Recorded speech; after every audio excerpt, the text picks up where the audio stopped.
Assalamualaikum warahmatullahi wabarakatuh. Kami dari kelompok 6 mata kuliah pembelajaran Bahasa Indonesia SD kelas rendah akan mempresentasikan hasil diskusi kami dengan materi yang berjudul menulis permulaan.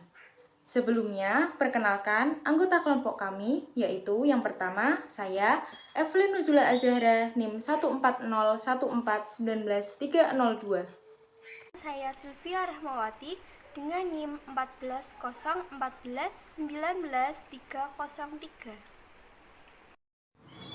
Saya Lulu Nailul Muna, NIM 14014190304.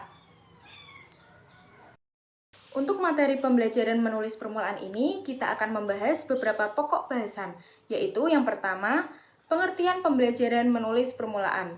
Yang kedua, media pembelajaran menulis permulaan. Yang ketiga, kesulitan belajar menulis. Yang keempat, langkah pembelajaran menulis permulaan. Dan yang kelima, metode pembelajaran menulis permulaan. Pengertian. Menulis adalah proses mengungkapkan gagasan, pikiran, dan perasaan dalam bentuk tulisan. Kemampuan menulis diajarkan di sekolah dasar sejak kelas 1 sampai dengan kelas 6. Di sekolah dasar menulis dibagi menjadi dua bagian, yaitu menulis permulaan yang diajarkan di kelas 1 dan 2, dan menulis lanjut yang diajarkan di kelas 3, 4, 5, dan kelas 6. Metode pembelajaran. Dalam pembelajaran menulis, ada beberapa metode yang dapat digunakan, antara lain yang pertama, metode eja, yang kedua, metode kata lembaga, yang ketiga, metode global, dan yang keempat, metode struktural analitik sintetik atau SAS. Yang pertama, metode eja. Belajar membaca dan menulis dimulai dari huruf-huruf yang dirangkaikan menjadi suku kata. Oleh karena itu, pengajaran dimulai dari pengenalan huruf-huruf. Langkah-langkah sebagai berikut. Yang pertama, menulis huruf lepas. Yang kedua, merangkaikan huruf lepas menjadi suku kata. Yang ketiga, merangkaikan suku kata menjadi kata. Dan yang keempat, menyusun kata menjadi kalimat. Yang kedua, metode kata lembaga. Metode kata lembaga dimulai mengajar dengan langkah-langkah sebagai berikut. Yang pertama, mengenalkan kata. Yang kedua, merangkaikan kata antar suku kata. Yang ketiga, menguraikan suku kata atas huruf-hurufnya. Dan yang keempat, menggabungkan huruf menjadi kata. Dan yang ketiga, ada metode global. Metode global memulai pengajaran membaca dan menulis permulaan dengan langkah-langkah sebagai berikut.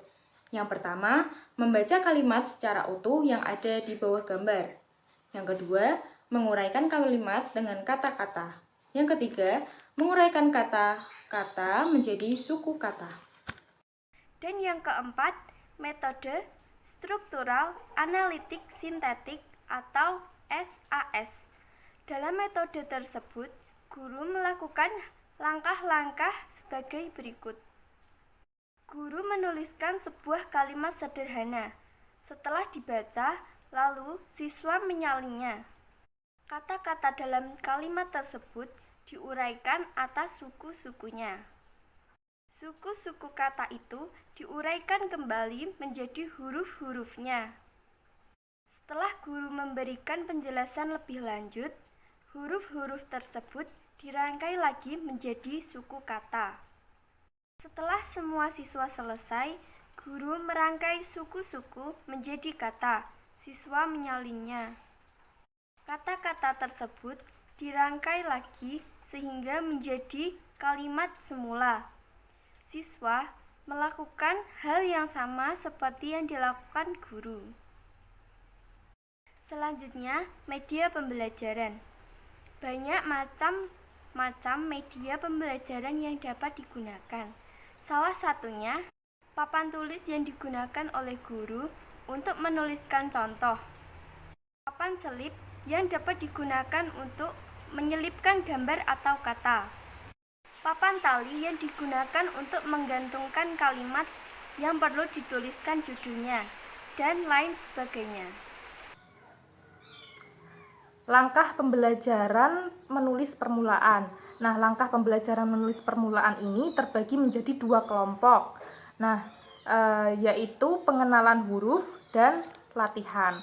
Pada pengenalan huruf, kegiatan itu dilakukan melalui kegiatan pembelajaran membaca permulaan yang diarahkan pada pengenalan huruf dan pelafalan yang benar.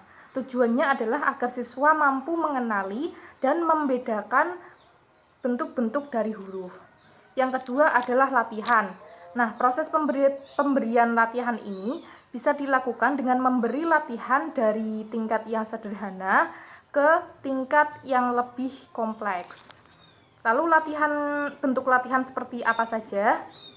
Latihan yang bisa diberikan seperti latihan memegang pensil, latihan gerakan tangan, latihan mengeblak, latihan menghubungkan titik-titik yang membentuk tulisan, latihan menatap bentuk tulisan, latihan menyalin tulisan dari buku pelajaran maupun dari tulisan guru pada papan tulis, latihan menulis indah, latihan dikte, dan latihan melengkapi tulisan yang sengaja dihilangkan.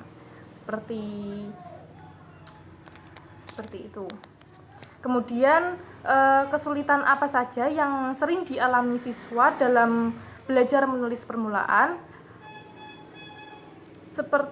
Kesulitan yang sering dialami siswa dalam belajar menulis permulaan antara lain tulisannya tidak jelas, terputus-putus, tidak mengikuti garis, kesulitan untuk membedakan bentuk-bentuk huruf, kesulitan untuk menulis kata yang diucapkan guru saat didikte, kesulitan untuk menulis kata-kata atau mengingat huruf, dan kesulitan memegang pensil. Nah, sekian presentasi dari kelompok kami. Semoga dapat bermanfaat. Mohon maaf apabila terdapat kata-kata yang kurang berkenan. Terima kasih atas perhatiannya. Wassalamualaikum warahmatullahi wabarakatuh.